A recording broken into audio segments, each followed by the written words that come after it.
Батыс түрік қағанаты 603-704 жылдар.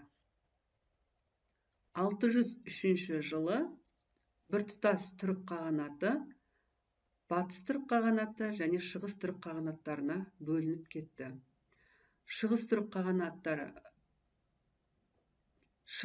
қағанаты ұзақ уақыт Қытайдың қол астында қалып қойса, ал батыс түрік қағанаты күшейіп, өзінің территориясын ұлғайта бастады. Батыс түрік қағанатында түркілер халықтың аз бөлігін құрды. Осыған байланысты түркілер жергілікті халықпен араласып, жойылып кетуі мүмкін еді. Алайда жағдай басқаша сипатта өрбіді. Жаулап алынған көшпелілер де, сондай-ақ Жетісудан Қара теңізге дейін отырықшы тұрғындар да түркілерге бағынды. Осылайша түркілер үстемдікке ие болып шықты. Қағанат халқы 10 оқ тайпа одағына, немесе 10 оқ елі деп аталды, бірікті. Әр оқ, яғни әр тайпа бір түмен, қолбасы басқарған 10 мың әскер шығарды, және әр оқтың өз әскери жалауы болды. Иштеми қаған Қытай деректерінің бірінде 100 мың адамдық әскері бар 10 тайпа қағаны аталды. Иштеми қаған дегеніміз бұл түрік қағанатының қағаны еді. Лев Гумилевтің зерттеуінше, Иштеми өлгеннен кейін билікке Тардуш келді. Оның тұсында батыс түрік қағанаты түпкілікті жеке мемлекетке айналды. Яғни батыс түрік қағанатының алғашқы қағаны, негізін қалаушы бұл Тардуш қаған. Қағанат құрылған кездегі оның ең алғашқы территориясы, яғни батыс түрік қағанатының негізі, ол Қаратаудан Жоңғарияға дейінгі жерлер болды. Яғни бұл Қаратаудан Жоңғарияға дейінгі жерлер батыс түрік қағанатының негізгі өзегі саналды. Ал кейіннен территориясы ұлғайған кезде батыс түрік қағанаты шығысында Алтай тауларынан, батысында Каспийге дейінгі жерлерді алып жатты. Ал тіпті күшейген кезінде, яғни Қара теңізге дейінгі жерлерді жаулап алды.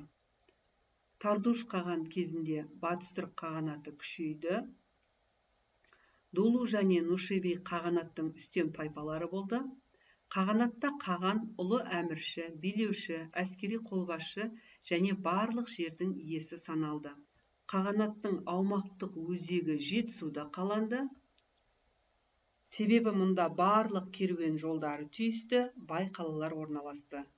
Сондай-ақ қауіпсіз аймақ саналып, жергілікті тайпалармен тұрақты қарым-қатынас орнады. Қағанатта Ябғу, Шат және Елтебер сияқты жоғарғы лауазымдар қаған әулетіне тиесілі еді. Сот қызметін бұйрықтар мен тархандар атқарды. Қағанаттың негізгі халқын жергілікті малшылар қауымы қара будундар құрады. Түркілер отырықшы бағынышты халықты тат, яғни тәуелді алым-салық төлеушілер деп атады. Батыс түрік қағанатының сыртқы және ішкі саясаты. Түркі қағандары жаулап алынған жерлерде бұрыннан бар тәртіпті өзгерткен жоқ, түркілер билігін бекітіп, салық алумен шектелді. Батыс түрік қағанаты 7 ғасырдың бірінші жартысында Шегу мен Тон Ябғу қағандар тұсында өркендеді. Бұл кезеңдегі әскери жорықтар барысында қағанаттың аумағы ұлғайып, экономикасы дами түсті. Қағанның қысқы ордасы Шу өзені алқабындағы ірі сауда қолөнер орталығы Суяб қаласы болды. Жазғы ордасы Испиджаб маңындағы Мыңбұлақта, Түркістан қаласының маңында орналасты. Тон Ябғу тұсында Орталық Азия мемлекеттеріне қағанаттың қатаң бақылауы орнықты. Оның қол астындағы барлық иеліктерге қағанның өкілдері тудундар жіберілді. Тон Ябғу билігі туралы Қытай шежірешісі, батыс варварлары ешқашан дәл осындай қуатты болған жоқ деп жазды. Ал Ешбар елтеріс қаған билікті күшейтіп, 10 тайпа, 10 оқ будун жүйесін енгізді. Қағанның 10 оқ, 10 түменнен, әр түменде 10 мың қолдан тұратын әскери жасағы болды. Ешпар елтеріс қағанның 10 оқ будун жүйесі дегеніміз, яғни қаған билігін алуға, қаған сайлануға тек не нушибилерден, не Дулу тайпаларынан ғана шыға алатын еді қағандар. Солардың ғана құқығы болды. Ал басқа тайпалар қаған билігіне қол жеткізе алған жоқ. Осы арқылы Ешпар елтеріс билікті күшейтемін деп ойлады, ал шын мәнісінде жағдай басқаша өрбіді. Қағанаттың құлдырауы. Тон Ябғу өлімінен кейін мемлекетте ұзаққа созылған дағдарыс басталды. Яғни Дулулар мен Нушибилер одағы арасындағы билік үшін күрес дағдарыстың басты себебі болды. Дулу және Нушиби тайпалары қаған билігі үшін ұзаққа созылған күрес жүргізді. Орталық биліктің әлсірегенін пайдаланып, батыс түркілерден еділ бұлғарлары, хазарлар мен қимақтар бөлінді. Өзара тайпалық қырқыс және қаған билігінің әлсіреуі Таң империясы әскерінің Жетісуға баса көктеп кіруіне әкелді. Батыс түркілер Қытайға тәуелді болып қалды. Түркі тайпалары батыс түрік қағанатының орнына бірнеше мемлекет құрды. Төменгі Еділдің бойында және солтүстік Кавказдың шығысында Хазар қағанаты құрылды. Қазіргі Қазақстан аумағында 3 мемлекет құрылды. Қазақстанның батысында Оғыз мемлекеті, Қазақстанның солтүстік шығыс және орталығында Қимақ қағанаты, ал Жетісуда Түргеш қағанаты құрылды.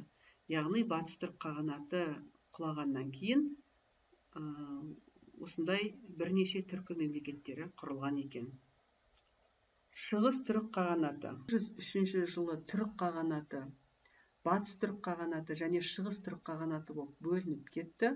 Бұлардың дамуы әртүрлі болды. Батыс түрік қағанаты күшейіп, территориясы ұлғайса, ал шығыс түрік қағанаты ұзақ уақыт Қытайдың қол астында болған екен.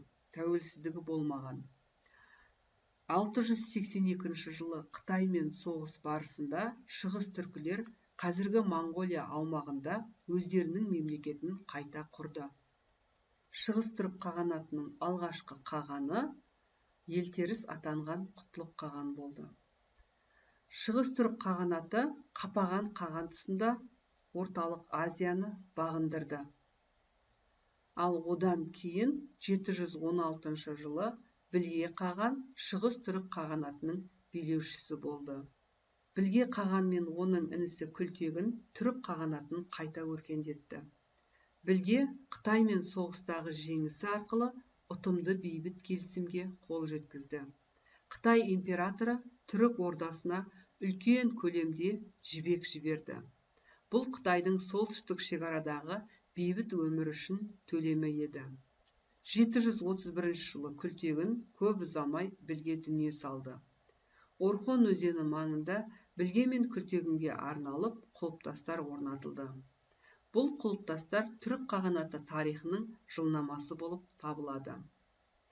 Білге қаған мұрагерлері кезінде қағанат құлдырады. 744 жылы біріккен ұйғыр және қарлық күштері шығыс түрік қағанатын талқандады. Ашина әулеті өмір сүруін тоқтатты.